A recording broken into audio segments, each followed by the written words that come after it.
I am the Tofu Golem. Please enjoy the video. You begin by preparing both devices. On the lost phone, turn on offline finding and grant location permission so it can advertise via Bluetooth. Next, make sure Bluetooth is active and the battery is above 20% so the radio stays on. Now, grab a second phone or tablet and open the Find My Device or Companion app. This device will act as your scanner. Once done, you're ready to start an active scan. Don't pause, move into the search phase immediately. With the scanner app active, initiate a local search. The companion device listens for Bluetooth low-energy beacons broadcast by the lost phone. If the phone is in a crowded radio environment, put it into airplane mode but keep Bluetooth on. This reduces interference and helps the scanner get a cleaner signal. Move slowly while watching the signal strength. Once you see it increase, play a sound from the lost device.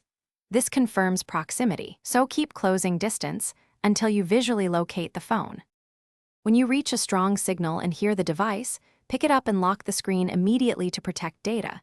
Disable sensitive access if necessary.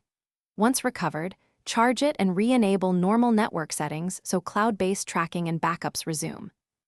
Thanks for watching. Consider subscribing if we helped you today.